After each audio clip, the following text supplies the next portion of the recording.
baiknya kita berdoa agar pembelajaran hari ini diberikan kelancaran. Berdoa mulai. Selesai. Untuk kelas 78 SIP ini adakah yang tidak masuk? Ada. Siapa? Anggi. Ada yang tahu keterangannya? Oh ya, ini ya. Oke, mungkin sebelumnya anak-anak dari kelas 78 ini belum kenal sosok ibu di sini. Izinkan ibu memperkenalkan diri terlebih dahulu. Perkenalkan, nama ibu Nuriani, bisa dipanggil Ibu Yani. Yang di sini merupakan mahasiswa PPL Universitas PGRI Palembang yang sedang melaksanakan ujian di kelas kalian hari ini. Dalam kesempatan ini, ibu diberi kesempatan mengajar pada pembelajaran bahasa Indonesia. Baik, bagaimana anak-anak perasaannya setelah sekian lama melaksanakan pembelajaran daring dan hari ini dan minggu kemarin, Senin kemarin telah melaksanakan tatap muka? Ada yang senang? Atau ada yang takut atau tegang karena memulai kembali tatap muka? Ya bagus ya, memang tatap muka ini perlu ada penyesuaian di lingkungan. Oke, pembelajaran hari ini kita akan membahas mengenai mengidentifikasi ciri teks prosedur. Sebelumnya masih ingat belum pembelajaran materi minggu lalu tentang apa? Ada yang tahu? Ya betul, menuliskan teks fantasi. Ada yang tahu nggak langkah-langkah dari menuliskan cerita fantasi pada minggu lalu? Ada yang masih ingat? Menemukan ide penulisan. Ya, apa lagi? Ada yang bisa? Ya, betul. Bahwa langkah pertama yaitu adanya menemukan ide penulisan, lalu melakukan adanya observasi atau pengamatan. Yang ketiga yaitu membuat rangkaian peristiwa, lalu mengembangkannya menjadi sebuah tulisan cerita fantasi. Langkah-langkah penulisan cerita fantasi tersebut ada hubungannya pada pembelajaran kita hari ini, yaitu pada bab 3 mengenai mengidentifikasi ciri teks prosedur. Baik, untuk mempermudah anak-anak dalam pembelajaran hari ini, bisa dibuka bukunya, disiapkan bukunya di atas meja, baik buku cetak maupun buku catatannya. Alat tulisnya diletakkan di atas meja semua.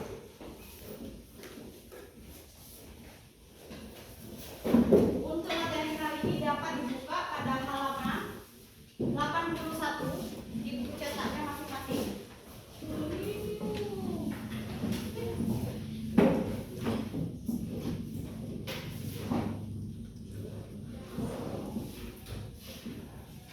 Buka halaman 81.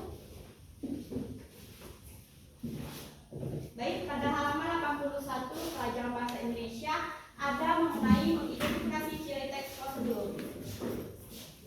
Tujuan pembelajaran hari ini yaitu diharapkan anak-anak dapat menentukan baik itu ciri umum teks prosedur, apa itu pengertiannya, apa itu tujuannya, lalu juga dapat menentukan jenis teks prosedurnya, lalu juga ciri bahasa yang digunakan dalam teks prosedur tersebut. Nah, kali ini kita disapa dulu oleh astronaut. Dia ingin bertanya, ada yang tahu nggak apa arti kata teks prosedur? Ya, silakan.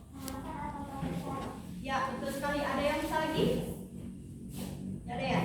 Baik, teks prosedur itu betul seperti yang dikatakan oleh teman kalian bahwa teks prosedur adalah teks yang menyajikan suatu langkah-langkah atau tahapan-tahapan suatu kegiatan untuk menghasilkan sesuatu. Jadi mudah ingatnya. Jika ditanya teks prosedur itu apa? Yaitu teks yang berisi langkah-langkah suatu kegiatan. Ya, tujuan dari teks prosedur tentu hadirnya teks prosedur itu ada tujuannya dalam kehidupan ini. Misalnya yaitu kita ambil contoh dari bungkus Indomie. Tahu kan Indomie? Nah, di mana di belakang itu ada tata cara memasak mie ya. Nah, tujuannya itu apa? Agar kita selaku awam-awam yang belum memahami cara memasak mie dapat melakukan tahapan-tahapan memasak mie dengan benar. Makanya itu tujuannya yaitu agar melalui teks prosedur tersebut kita selaku pembaca dapat mengikuti langkah-langkah secara akurat dan tepat. Baik, selanjutnya itu ada jenis teks prosedur. Berdasarkan tujuannya di buku cetak kalian juga ada pada halaman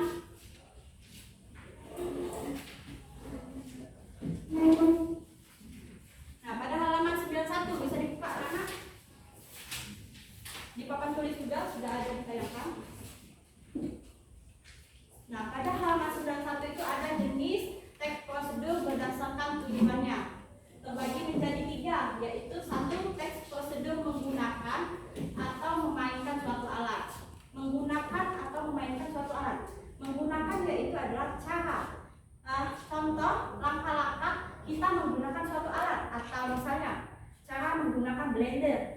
Langkah-langkah cara menggunakan oven. Nah, itu termasuk di langkah pertama. Jenis pertama. Atau memainkan suatu alat. Memainkan suatu alat itu contohnya seperti cara memainkan suatu gitar, cara memainkan alat musik angklung. Nah, itu termasuk di bagian pertama. Untuk bagian kedua yaitu untuk memandu cara membuat.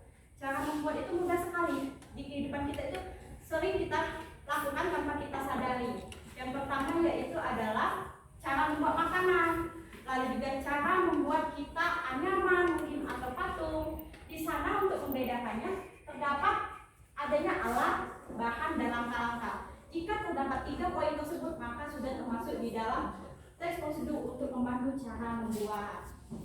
Lanjut yaitu ada jenis yang ketiga, memandu cara melakukan sesuatu. Berarti dia menjelaskan mengenai langkah-langkah untuk melakukan suatu kegiatan.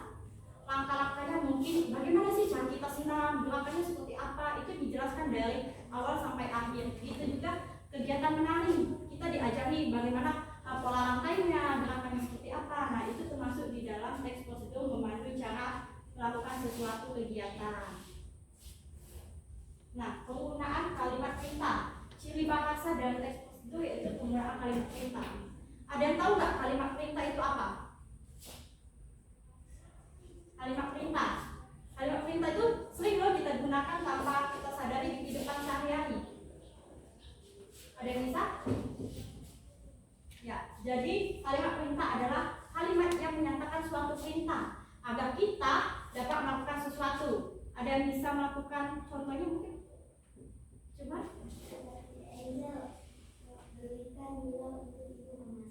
Ya, betul sekali. Itu termasuk kalimat perintah ya. Dimana kata anak ini tadi bahwa Angel tolong belikan ibu gula di pasar. Itu termasuk dalam kalimat perintah dalam kehidupan sehari-hari. Bahwa Angel disuruh ibunya, diperintah oleh ibunya untuk ke warung atau ke pasar untuk membeli gula. Itu termasuk kalimat perintah dalam kehidupan sehari-hari. Bisa jadi juga dalam kehidupan sehari-hari itu kita mempunyai adik. Adik tolong letakkan baju di mesin cuci. Nah, itu kita memerintah adik kita untuk meletakkan baju di mesin cuci. Selanjutnya yaitu adanya saran yang diberikan. Ada yang tahu nggak saran itu apa? Ada yang tahu? Saran. Saran itu berupa pendapat atau anjuran. Kadang kita diberi nasihat, itu termasuk di saran juga dalam kehidupan sehari-hari. Nah, saran ini biasanya di dalam teks prosedur itu diberikan arahan agar kita menghasilkan suatu langkah-langkah yang lebih baik. Contohnya yaitu dalam membuat makanan ya, misalnya diberi saran, gunakanlah tepung terigu yang berkualitas premium. Berarti kita selaku ingin membuat kegiatan tersebut harus menggunakan tepung yang bagus agar menghasilkan kue yang bagus. Berarti itu termasuk di saran. Apalagi misal kita membuat gulai. Nah, di dalam gulai itu kita lihat di resepnya ada saran, gunakanlah santan yang bagus atau santan yang muda. Yang muda agar hasil santannya itu berkualitas bagus. Berarti kita diberi saran jika kita menggunakan kelapa yang umurnya masih muda, berarti hasil gulai yang kita buat akan lebih enak lagi. Yaitu ada penggunaan, selanjutnya ada penggunaan kata dengan ukuran akurat. Untuk ukuran akurat tersebut dapat dilihat juga di buku cetak kalian, ada contohnya. Nah, bisa dibuka pada halaman 84. Ada di situ cara membuat obat tradisional. Ada? Di sana diterangkan kan bahwa 60 cc air. Berarti 60 cc air tersebut di dalam sebuah bahan itu termasuk dalam kata dengan ukuran akurat. Ingat saja ukuran akurat. Berarti di dalam bahan tersebut ada sebuah ukuran yang harus kita gunakan di dalam membuat prosedur itu. Bisa juga misalnya masukkan gula sebanyak 2 sendok teh. Nah, itu menunjukkan ukuran yang kita masukkan harus sebanyak 2 sendok teh. Lanjut ya, itulah mungkin penjelasan Ibu mengenai materi teks prosedur kali ini. Mungkin ada yang ingin bertanya? Atau terlalu kecepatan Ibu menjelaskannya? Misal masih ada yang dibingungkan, boleh ditanya. Ada yang ingin bertanya? Nah, kalau tidak ada maka Ibu yang bertanya. mempraktekkan atau menjelaskan nih di depan cara teks prosedur sederhana. Cara membuat teh, ada yang bisa menjelaskan tahapan-tahapan cara membuat teh? Ada yang berani? Coba, bisa? Cara membuat teh? Kelas 7 sudah bisa belum membuat teh secangkir teh? Bisa kan? Ada yang berani ke depan? Nanti ibu bantu loh langkah-langkahnya. Atau masak mie instan? Ada yang berani masak menjelaskan langkah-langkah dalam membuat mie instan? Tidak ada. Bisa? Ini? Bisa? Tidak ada. Ada yang berani nggak? Ayo, bantu nanti. Ini bisa? Ini? Cara membuat teh. Nah, coba perkenalkan diri terlebih dahulu. Di depannya. Cara membuat teh aja dulu yang paling mudah. Perkenalkan, nama saya Angelina Triwani. Di sini saya akan membicarakan membuat teh. Pertama-tama saya masukkan dulu teh, lalu masukkan 1 sendok teh gula, lalu masukkan air hangat. Lalu siap disajikan dan diminum. Ya, tuh, boleh tepuk tangan dulu untuk teman kita Angel yang telah berhasil menjelaskan contoh teks prosedur sederhana. Nah, adik-adik itulah merupakan contoh dari teks prosedur sederhana. Jadi dalam kehidupan sehari-hari itu tanpa kita sadari teks prosedur ini atau prosedur tetap kita jalani di dalam kehidupan kita.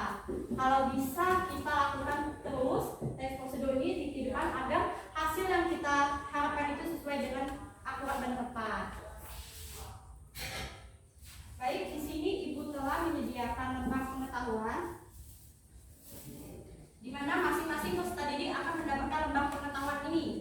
Lembar pengetahuan ini anak-anak di dalamnya ada cara membuat kue klepon ketan ya, cara membuat kue klepon ketan. Anak baca, anak pahami, lalu anak-anak analisa lah mana itu yang jenisnya ini termasuk jenis apa sih, lalu kalimat perintah yang mana, kalimat sarannya yang mana, dan kalimat yang akurat yang mana.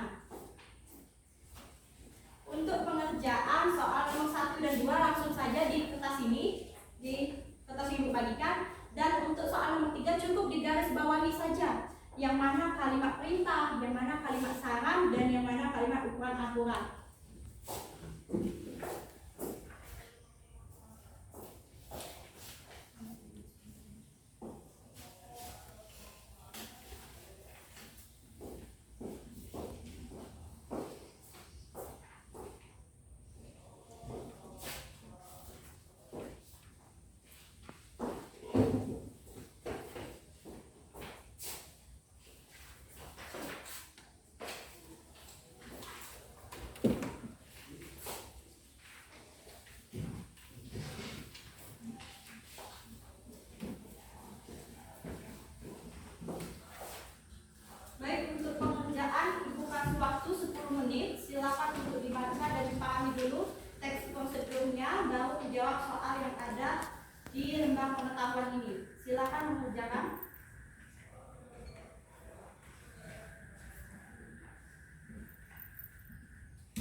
prosedur di atas. Jenis apa nih yang masuk dalam teks prosedur di atas? Ada yang bisa jenisnya? Yang kategori tadi, jenis cara membuat wayang, cara membuat makanan, itu masuk dalam jenis teks prosedur apa? Bisa dilihat halaman 91 Bang. Nah, 91 itu termasuk dalam jenis apa? Yang teks prosedur di dalam lembar pengetahuan ini? Membuat. Ya, betul. Ulangin, bisa-bisa coba. Membuat. Ya, betul. Jadi, bahwa dari teks prosedur cara membuat kue kelepon ketan ini menjelaskan termasuk dalam jenis teks prosedur untuk membantu cara membuat. Baik itu terdapat ada bahannya kan di sini, lalu juga ada alat yang dibutuhkan dan langkah-langkahnya. Maka termasuk dalam jenis cara membuat. Soal nomor 3, ada yang bisa menentukan kalimat perintahnya? Yang mana aja? Menunjukkan. Ya. Baca, bisa baca yang mana?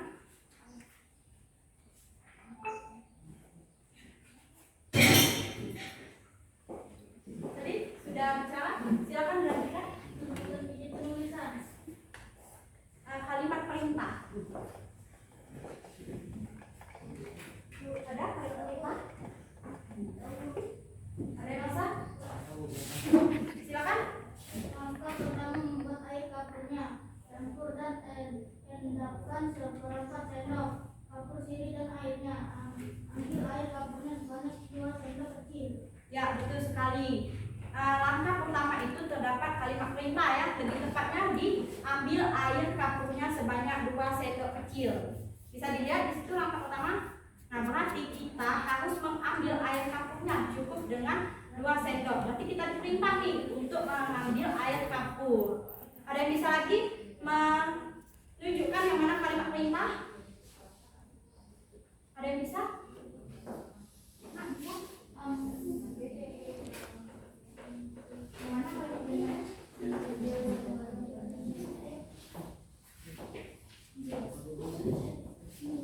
Ada yang bisa lagi? Contoh kalimat perintah di dalam teks prosedur yang telah Ibu sediakan. Ambil 1 wadah. Besar-besar soalnya? Ambil 1 wadah untuk adonan. Ya, betul. Itu termasuk dalam kalimat perintah ya.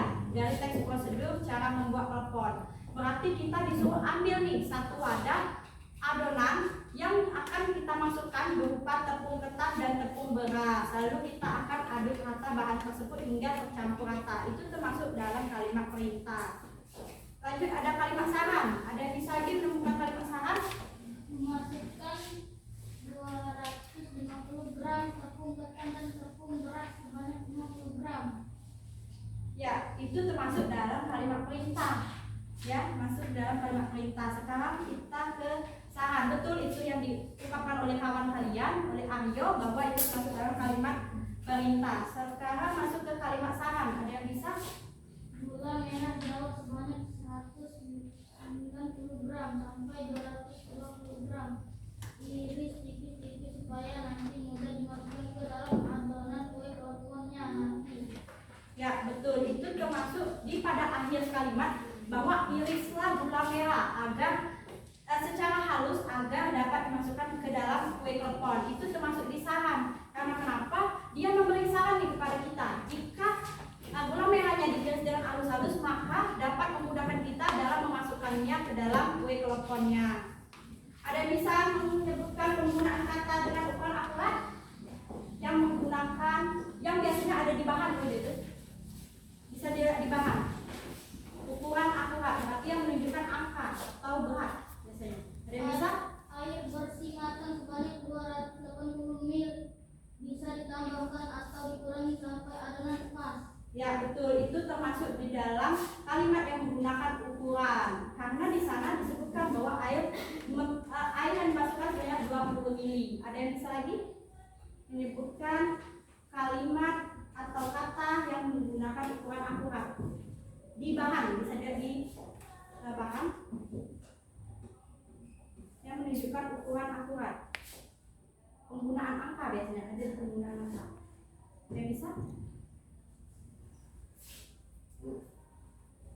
Ya, silakan Ibu.